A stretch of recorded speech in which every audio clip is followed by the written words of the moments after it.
Well, I admired him from the days of Belmont Club back when we were all individual bloggers, the three of us here, and it seems like all I do is basically bring up some piece of incredible wisdom on the part of Richard Fernandez, otherwise known as Richard the Cat.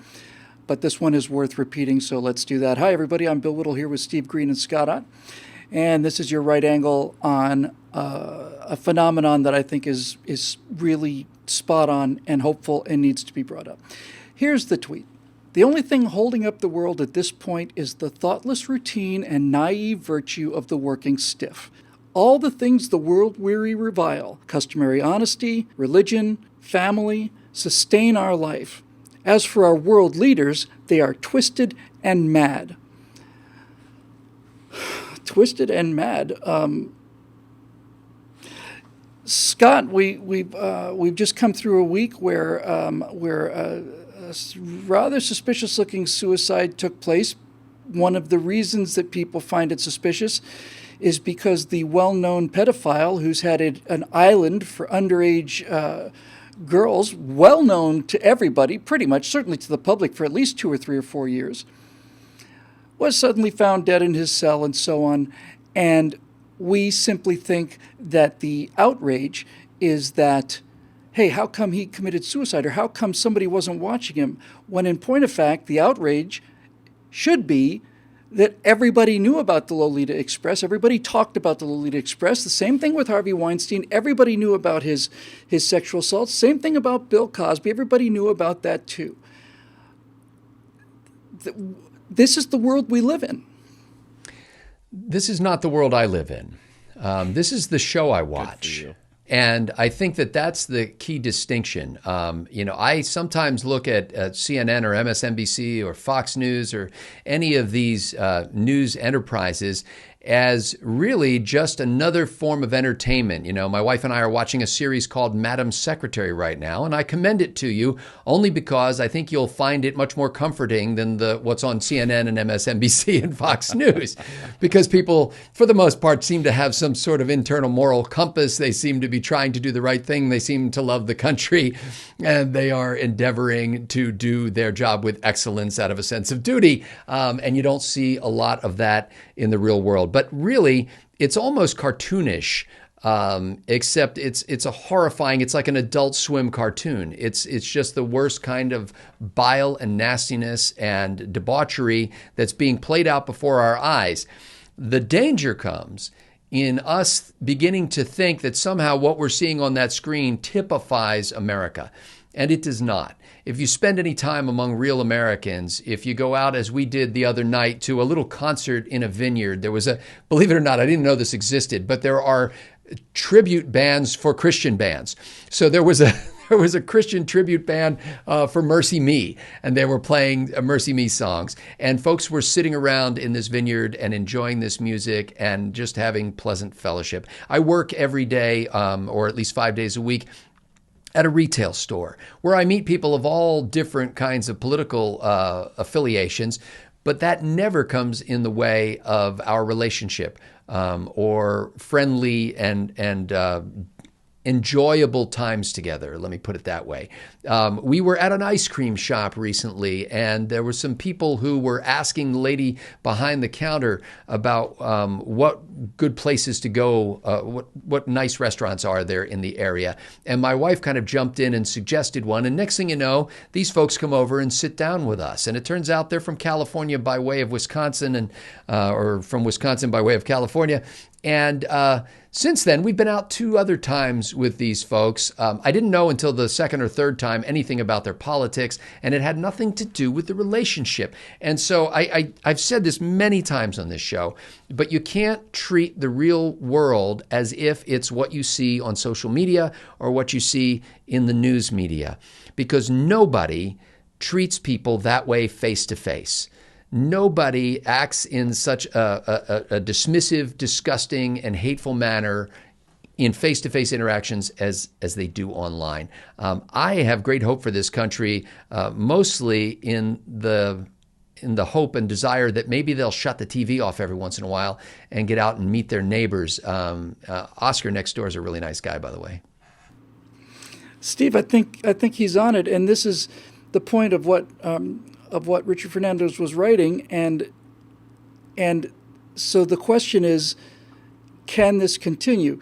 Basically, what this tweet is about is saying that he's saying the only thing holding up the world is the naive virtue of the working stiff.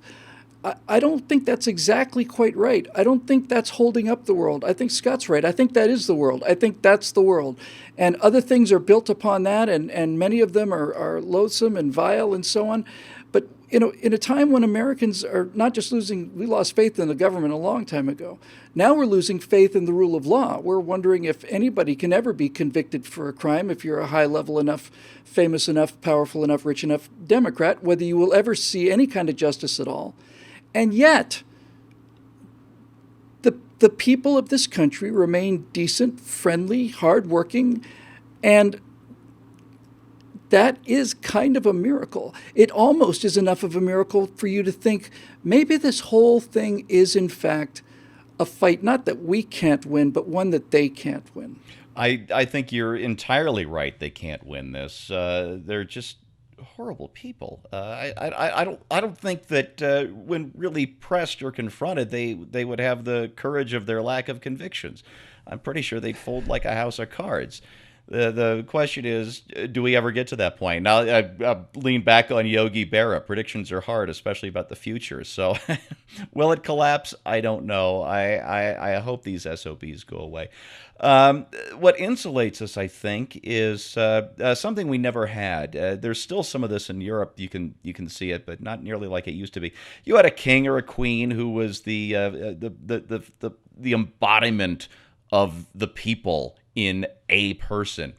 And the king or the queen was backed up by the nobility who had special privileges and owned the land. But in exchange for that, they were expected to, at least in public, uphold the traditions of the nation, and in times of crisis, to serve. And of course, younger sons who, the spare heirs, they would go off and become officers in the military, or they would become the priests at the local parish, that kind of thing. So you had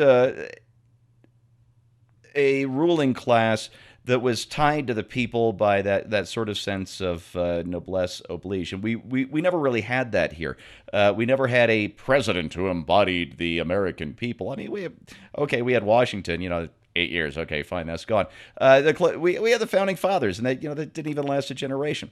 And so I think we've always looked at government with a wary eye. In fact, I think the Constitution is a wary eye in ink on the nature of government and power and the things that free people should be left alone to do for themselves. But we used to have what I'll call a trickle-up morality in this country. The middle class would insist that the awful people who inhabit Washington and Hollywood at least act decently in public. Hollywood has always been infested by the worst people in the world, drunks, drug addicts, pedophiles, you name it. In fact, my wife and I just rewatched LA Confidential a couple of nights ago, and it's such a great fictionalized look at Hollywood and the efforts that the studios would go to keep their stars' reputations pristine, because that was the demand made by the great middle class of this country. But now we have this sort of tabloid culture where instead of demanding that our celebrities at least pretend to be as decent as the great American middle class is, we get our thrills by watching just how awful they are every time they go on Twitter and insult the very people who buy their movie tickets. I don't know how to get past that. I don't know how we get back to a point where we demand better of our so-called elites. But I think we'll be a much better and a much happier country if we can get there. It's interesting when he talks about our world leaders, what he's really talking about is politicians, of course, but also the people who influence world opinion. Celebrities and so on have an enormous influence, and it gets greater every day with social media and so on. And I find it a little bit disturbing to think that in any decent, wholesome, civilized town throughout most of human history, the only two people who weren't welcome in the town were politicians and actors. Politicians were ridden out on rails covered with tar and feathers, and actors weren't allowed in the first place. And there was a reason for this. There is a fundamental immorality and a fundamental desire for power and fame that makes them separate and apart from us. All of the work that we do here, all of the work that Steve and Scott have done over the last 10 years has been an effort to preserve the fundamental goodness of the center, of the American people, against an elite culture that becomes more twisted and more mad every day. And when I saw this tweet, I began to think, well, given how awful our ruling classes have been, by the way, ruling class, you're talking about this, Steve, it's apparently a true story about a British aristocrat came up to a farm or to a ranch in America, saw a cowboy taking a saddle off his horse. He says, "I say, good man, tell me where I can find your master." And he turned around and spit some tobacco out. He said, "That some bitch ain't been born yet." That's America, baby. So my point is that maybe, after all of this poison dripping down from the top, that perhaps the center is not only going to hold, but the center will hold. It always holds, has to hold. It does hold. It's immune. On some level, it becomes immune.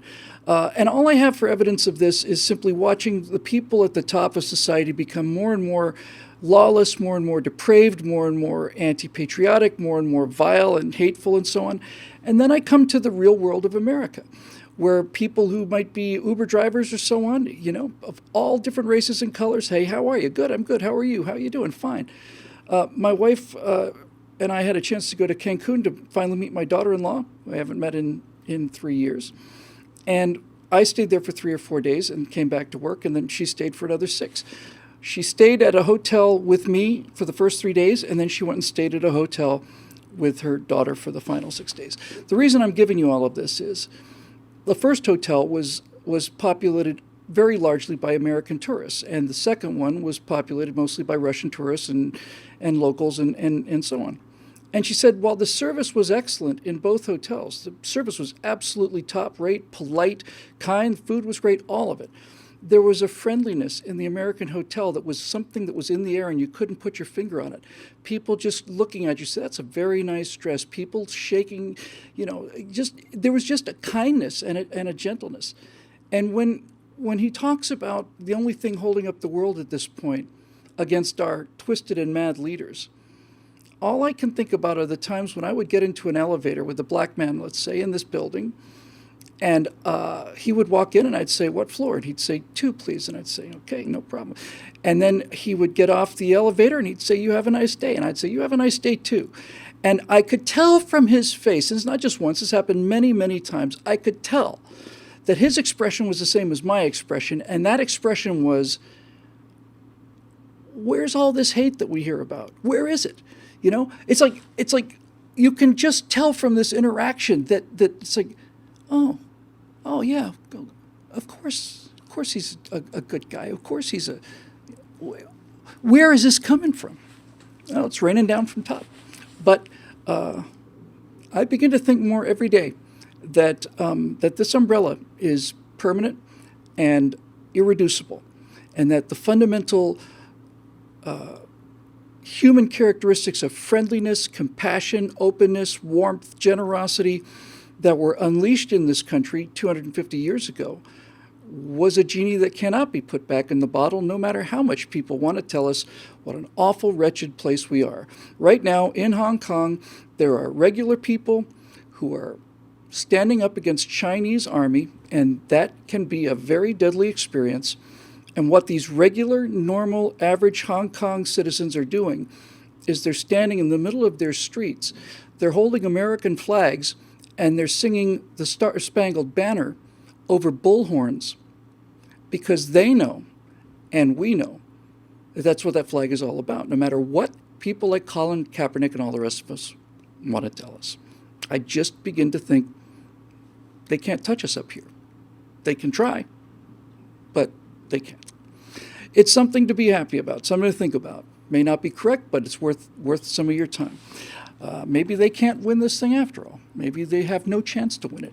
Maybe goodness is just too powerful. For Steve Green, Scott Ott, I'm Bill Whittle. This show is made possible by the extraordinarily fine people at BillWhittle.com who've decided that they want to pay for content so that other people can see it for free. if that sounds like a noble and in fact a reasonable thing for you to do, we'd love to have you join us over at BillWhittle.com. So we'll see you next week right here on Right Angle.